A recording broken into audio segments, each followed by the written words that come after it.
Assalamualaikum teman-teman, saya mau berbagi hasil pemikiran atau penelusuran bagaimana perempuan zaman dulu itu punya anak banyak tapi bisa sehat sampai tua, dan sekarang kok sebaliknya, perempuan zaman sekarang ini anaknya cuma beberapa ya, nggak banyak, tapi belum tua, masih orang dari 50 tahunan itu biasanya penyakitan. Tahun 2017 saya melahirkan anak kedua. Karena anak saya udah dua, ada cowok, ada cewek. Lalu bidan yang mengurus kelahiran saya itu menawarkan alat KB. Begitu saya menolak alat KB, nah dari situ saya mendengar ada omongan, jangan banyak anak tidak sehat. Omongan banyak anak tidak sehat itu ternyata tidak cuma di sini, di luar negeri pun seperti itu. Soalnya saya pernah lihat ada postingan yang membahas tentang anak, terus komentarnya ya kayak gitu, menunjukkan bahwa di negara mereka juga sama menganjurkan jangan banyak anak itu bikin tidak sehat. Walaupun omongan itu sudah ada di mana-mana, saya tetap menolak mentah-mentah.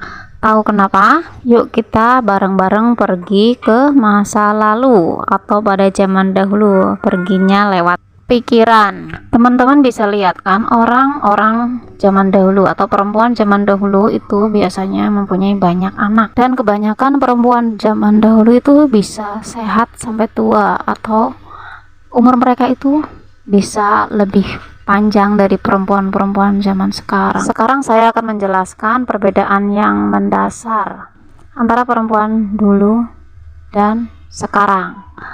Saya akan membedakan beberapa detailnya. Sebelum menikah, perempuan zaman dahulu itu kalau sakit itu nggak langsung mencari obat kimia, karena memang dulu nggak ada yang jualan. Kalau sakit ya paling kerokan, terus ngontal enduk, itu bahasa Indonesia, itu makan telur mentah yang kuning-kuningnya, atau minum air kelapa dikasih gula merah, atau apalah ya, mereka berusaha supaya sembuh. Tapi waktu itu nggak ada penjual obat kimia. Selanjutnya, kalau perempuan zaman dahulu mau menikah, nikah aja langsung. Bedakan dengan perempuan sekarang, mau nikah itu bikin surat dulu, terus disuntik dulu. Dalam hal ini saya jadi ingat nih kata-kata Dr. Robert Malone yang katanya gen yang disuntikan ke tubuh manusia dapat merusak sistem reproduksi manusia. Saya jadi mikir begini, perempuan zaman dulu itu rata-rata punya anak setelah menikah. Yang tidak punya anak itu sedikit sekali atau jarang sekali atau langka. Selanjutnya, setelah perempuan zaman dahulu menikah, terus ketemu masa kehamilan. Perempuan zaman dulu itu kalau hamil enak banget ya, di rumah nggak disuruh kesini setiap bulan, nggak disuruh ini itu, pokoknya enak lah. Paling nggak enaknya perempuan dulu itu kalau hamil, paling kalau rumahnya itu kurang makanan. Perempuan dulu itu pokoknya kalau hamil muda sampai hamil tua sampai melahirkan, pokoknya dia itu cuma makan makanan, tidak makan sesuatu yang lain yang bukan makanan, yang tidak seharusnya dimakan. Makanya dari sini saya jelaskan, perempuan dulu itu jarang banget melahirkan anak, itu langsung penyakitan. Pokoknya kalau perempuan sedang hamil hanya memakan makanan, tidak memakan pil ini, pil itu, dan sejenisnya, mau punya anak berapapun insya Allah nggak akan penyakitan atau cacat. Kalau ada perempuan yang ngomong, waktu saya hamil saya minum pil ini, pil itu, anak saya baik-baik saja. Ya, anak kamu bisa baik-baik saja.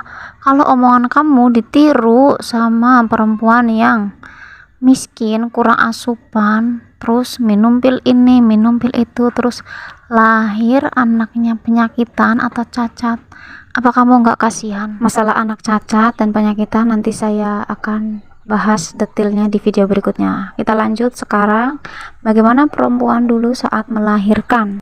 Perempuan zaman dulu itu melahirkan di rumah, terus sama orang yang membantu proses kelahiran. Itu biasanya perempuan yang mau melahirkan itu disuruh makan telur mentah biar lebih kuat.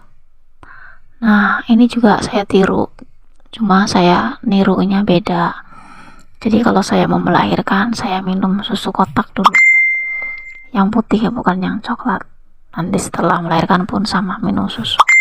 Perempuan dulu itu setelah melahirkan itu nggak disuruh minum pil ini, pil itu.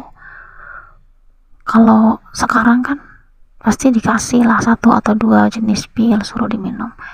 Sebenarnya kalau perempuan habis melahirkan itu akan sembuh dengan sendirinya, tidak perlu pil ini pil itu. Karena ketika Tuhan menciptakan manusia yang berkembang biak dengan melahirkan, itu Tuhan itu nggak perlu nanya dokter dulu. Jadi tanpa mereka juga perempuan melahirkan sampai hari kiamat nggak diapa-apain juga, nggak apa-apa, biasa aja, sembuh sendiri. Terus saya kira air asinya juga lebih bagus, beda dengan sekarang setelah melahirkan suruh minum pil ini pil itu. Ya pasti ya, yang namanya minum pil ya pasti air asinya ya jadi kurang bagus menurut aku. Terus setelah itu biasanya ada yang langsung pakai alat KB. Terus pada saat perempuan dulu itu menyusui bayinya itu biasanya mereka suka minum jamu. Nggak minum jamu sebenarnya sih nggak apa-apa sih, tapi kalau anaknya kalau sekarang kan bayinya diginiin nih, kalau yang bayinya diginiin itu saya anjurkan minum jamu. Bisa dimengerti kan teman-teman, perempuan dulu itu punya anak berapapun itu prosesnya alami, berbeda dengan perempuan sekarang. Semakin banyak anaknya, semakin banyak pil-pil yang diminum. Tuh makanya jangan salah, kalau mereka itu semakin banyak umurnya itu semakin tidak sehat. Kadang ada perempuan yang ngeluh, anak pertamaku begini, kok anak keduaku beda ya. Anak kedua ketiga ya jelas beda lah. Perempuan sekarang kan anak pertama fisiknya masih oke, anak kedua fisik ibunya itu udah kebanyakan alat suntik KB atau minum pil KB, kebanyakan pil-pil, jelas beda dari anak pertama. Anak pertama biasanya lebih bagus, lebih sehat. Demikian cukup jelaskan perbedaan perempuan dulu dan perempuan sekarang. Walaupun saya perempuan yang hidup di masa sekarang, tapi saya memakai cara bagaimana perempuan zaman dulu. Perempuan hamil melahirkan tanpa pil ini pil itu justru lebih baik, akan baik-baik saja. Jangankan perempuan ya, sapi itu sama-sama melahirkan. Sapi yang nggak memperhatikan kebersihan aja itu baik-baik saja mereka tanpa pil ini pil itu. Justru kalau minum pil ini pil itu malah jadi masalah di kemudian hari, nggak langsung. Tuhan sudah merancangnya dengan sempurna, tapi walaupun begitu saya tetap menghargai pekerjaan mereka. Jadi ketika saya melahirkan anak ke-1 sampai ke-3 itu kalau disuruh minum pil ini pil itu ya saya jawab iya bu, tapi pilnya dibuka, masukin ke kantong buat dibuang di tempat sampah rumah. Saya butuh mereka itu kalau yang perlu-perlu aja lah, kayak misalkan obat bius saat anak sunat gitu, terus infus ya, saya butuh mereka. Kalau orang sakit biar cepat sembuh itu kan biasanya diinfus ya, saya baru butuh mereka. Kalau hal kayak hamil, melahirkan, saya nggak perlu pil-pil mereka. Demikian cerita saya, semoga bermanfaat dan semoga kalian selalu ditambah kebaikannya, amin. Wassalamualaikum.